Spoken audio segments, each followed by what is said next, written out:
राजस्थान की गहलोत सरकार ने लॉकडाउन 4.0 में शर्तों के साथ कुछ और छूट दी है, जिसके मुताबिक अब मॉल में कार्यालय खुलेंगे लेकिन दुकानों को खोलने की इजाजत नहीं होगी। स्कूल, कॉलेज या यूनिवर्सिटी में कार्यालय केवल आवश्यक और गैर शैक्षणिक कार्य के लिए खुल सकते हैं। इन संस्थानों में किसी भी प्रकार के शैक्षणिक कार्य और विद्यार्थियों का प्रवेश नहीं होगा। दोनों के लिए स्टाफ की क्षमता की भी शर्त लगाई गई है, जिसके मुताबिक रेड जोन में 50% स्टाफ, ऑरेंज जोन में 66% स्टाफ और ग्रीन जोन में पूर्ण क्षमता के साथ खोले जा सकते हैं। और इस खबर पर चर्चा के लिए हमारे साथ जयपुर से जुड़ रहे हैं स्वराज एक्सप्रेस के संवाददाता रामस्वरूप लामरोड। रामस्वरूप, तो लॉकडाउन 4.0 शुरू होने के साथ ही राजस्थान सरकार की जो गाइडलाइंस आई है उसके मुताबिक छूट दी है, लेकिन शर्तें भी साथ में हैं। मॉल में कार्यालय खुल सकते हैं, दुकानें नहीं खुलेंगी, यूनिवर्सिटी, स्कूल, कॉलेजेस खुल सकते हैं, लेकिन स्टूडेंट्स नहीं आएंगे। और क्या कुछ जानकारी इन गाइडलाइंस को लेकर अब तक सामने आई है?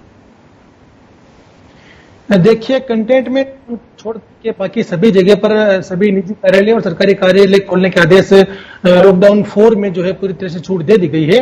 लेकिन थोड़ा सा कंफ्यूज था कि जिस तरह से मॉल खोलने की इजाजत नहीं थी, ऐसे में हमने देखा कि कई जो शॉपिंग मॉल होते हैं, बड़े मॉल होते हैं, उनमें कई निजी कंपनियों के कार्यालय भी होते हैं। तो ऐसे में वो कंफ्यूजन जो शुरू में रह गया था कल, उसको दुरुस्त किया है और इसको राहत देने के लिए जितने भी मॉल्स में प्राइवेट कंपनियों के कार्यालय होंगे या कोई और किसी संस्थान के जो ऑफिस होंगे, तो उनको खोलने की छूट जो है बीती रात को मुख्यमंत्री अशोक गहलोत की जो समीक्षा बैठक हुई थी, उन्होंने उसमें निर्देश दिए थे और आज दोपहर को इस संबंध में आदेश भी आ गए कि जिस भी मॉल्स में जो भी कार्यालय है वो कार्यालय खोल सकते हैं, लेकिन यह साफ तौर पर लिखा गया है कि वहां पर कोई दुकान होगी तो उसको नहीं खोला जाएगा। और साथ ही शैक्षणिक संस्थाएं जैसे स्कूल, कॉलेज और यूनिवर्सिटी जो है, उनको लिए भी आदेश आया है कि उनमें अशैक्षणिक कार्य हो सकते हैं, यानी कि जो कार्यालय जो उनके जो दूसरे ऑफिशियल काम जो होते हैं वो हो सकते हैं, लेकिन शैक्षणिक कार्य नहीं होंगे। अर्थात कोई विद्यार्थी है वो स्कूल, कॉलेज या यूनिवर्सिटीज में नहीं जाएगा, उसके प्रवेश पर फिलहाल पाबंदी है। लेकिन ये कह सकते हैं कि इससे भी जो लॉकडाउन 4 की जो नई गाइडलाइन आई थी 2 दिन पहले, तो उसमें ये चीजें नहीं थी, इसलिए कई लोगों को दिक्कतें थी, क्योंकि कई जो आजकल बड़ी बड़ी कंपनियों के कार्यालय जो है बड़े मॉल्स में होते हैं, तो वो कार्यालय नहीं खुल पा रहे थे। तो ऐसे में उनके आग्रह के बाद में मुख्यमंत्री अशोक गहलोत ने निर्णय लिया था और उसके बाद में ये निर्णय है। इसमें कह सकते हैं कि अब थोड़ी सी स्पष्टता सामने आई है इस लॉकडाउन 4 के लिए, तो अब काफी जो काम है वो गति पकड़ सकेंगे। और लेकिन वहां पर भी साफ तौर पे कहा गया है कि जिस तरह से लॉकडाउन 4 में जो निर्णय लिए गए हैं कि रेड जोन है तो 50% तक ही स्टाफ आएगा, कर्मचारी आएंगे, और तो तमाम शर्तों के साथ ये छूट दी गई है। हालांकि लॉकडाउन 4 जारी है, छूट है, लेकिन शर्तें भी हैं ताकि कोरोना का संक्रमण जो है वो फैलने से रोका जा सके। शुक्रिया रामस्वरूप तमाम जानकारी के लिए। वही लॉकडाउन 4.0 के तहत जोधपुर शहर में विशेष छूट नहीं दी गई है। पहले की तरह अब भी जोधपुर शहर में दुकानें बंद हैं, क्योंकि शहर का अधिकांश भीतरी क्षेत्र कंटेनमेंट जोन में है। वहीं पुलिस कमिश्नर प्रफुल्ल कुमार के मुताबिक लॉकडाउन 4 के दौरान कंटेनमेंट जोन में फिलहाल किसी प्रकार की छूट नहीं दी गई है, लेकिन आवश्यक सामान की आपूर्ति बाधित नहीं हो, इसको लेकर आवश्यक दिशा निर्देश दिए गए हैं। उन्होंने शहरवासियों से भी अपील की है कि वो कोरोना संक्रमण को रोकने के लिए सोशल डिस्टेंसिंग की पालन करें और अति आवश्यक होने पर ही घर से बाहर निकले, साथ ही मास्क का उपयोग जरूर करें। गवर्नमेंट ऑफ इंडिया और राजस्थान सरकार के गाइडलाइंस आए हैं कल, उसके हिसाब से जो कंटेनमेंट जोन से बाहर के क्षेत्र हैं, रिस्ट्रिक्टेड एक्टिविटीज के अलावा बाकी गतिविधियां आदेश के अनुरूप शुरू की गई है। लेकिन साथ में ये ध्यान रखा जा रहा है कि जो नॉर्म्स हैं सोशल डिस्टेंसिंग के और प्रिकॉशंस के, मास्क रखने के, दुकानों के अंदर भीड़ नहीं हो, इन नॉर्म्स की पालना भी साथ के साथ की जाए। साथ ही मैं आपके माध्यम से निवेदन भी करना चाहूंगा सभी जोधपुर शहर वालों से कि जितने अच्छे से, जितने ईमानदारी से हम इन निर्देशों का पालन करेंगे, ये आपके खुद के बचाव के लिए हैं ये निर्देश, उतनी जल्दी हम शहर को इस जो संकट है उससे निजात दिलवा पाएंगे। राजस्थान के पाली में लॉकडाउन 4 के दौरान लोगों को राहत दी गई है। पाली में कर्फ्यू के दायरे को सीमित किया गया है। पाली में कर्फ्यू को कुछ वार्डों तक ही सीमित कर दिया गया है। वहीं वार्ड क्रमांक 3, 9, 19, 26 और 27 में कर्फ्यू आंशिक तौर पर लागू रहेगा। शहर में पहले बनाए गए कंटेनमेंट जोन में जीरो मोबिलिटी लागू रहेगी। कंटेनमेंट जोन जो है वो पूर्व के हिसाब से ही रहेंगे, कंटेनमेंट जोन के अपने नियम उसके हिसाब से रहेंगे। इस हिसाब से हमारे शहर का एक बहुत मेजर चंक जो है वो कर्फ्यू क्षेत्र से भर है। इसकी डिटेल्स है हम पैम्फलेट बनाकर और नक्शे के साथ सबके साथ शेयर कर देंगे। मेरा सब लोगों से निवेदन रहेगा कि कर्फ्यू क्षेत्र घटा है, खत्म नहीं हुआ है। तो इसीलिए जब तक लोग संतुष्ट ना हो जाए कि वे कर्फ्यू क्षेत्र के बाहर है, तब तक कर्फ्यू क्षेत्र से बाहर ना निकलें।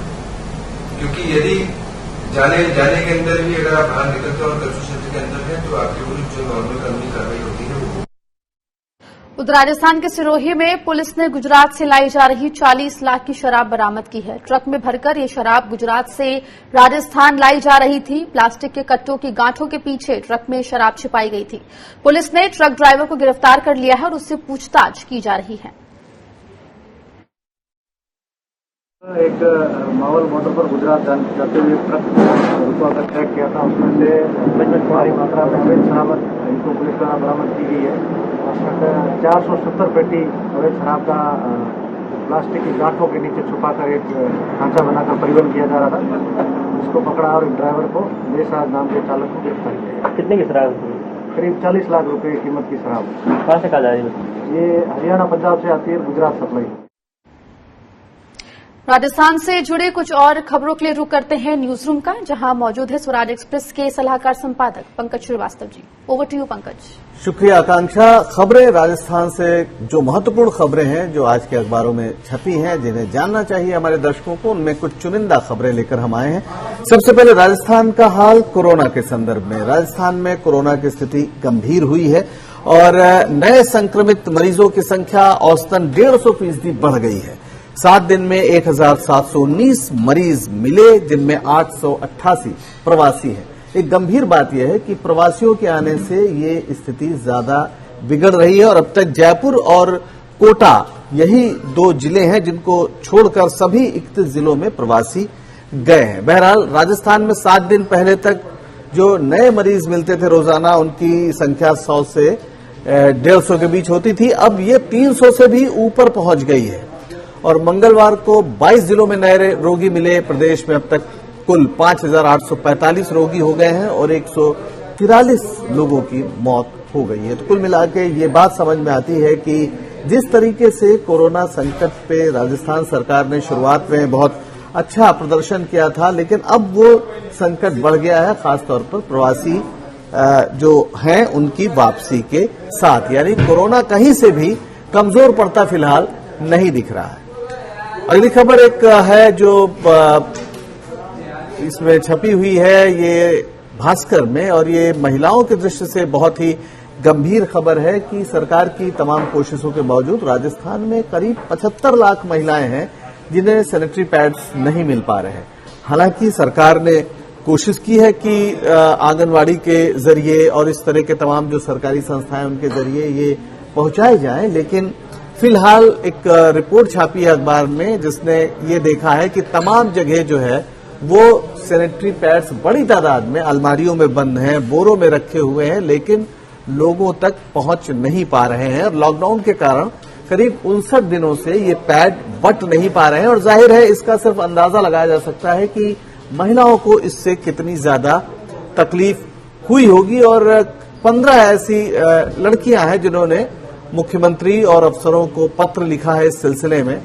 राज्य के 400 कर्फ्यूग्रस्त क्षेत्रों और ग्रामीण इलाकों में रहने वाली 50 लाख महिलाओं को सबसे ज्यादा परेशानी इस सिलसिले में हो रही है। सरकार हालांकि दावा कर रही है कि वो काम कर रहे हैं और उसके लिए एक अतिरिक्त व्यवस्था भी की जा रही है, लेकिन अभी तक सच्चाई यह है कि 75 लाख महिलाएं हैं जिन तक ये सैनिटरी पैड्स नहीं पहुंच सके हैं जो सरकार पहुंचा रही थी।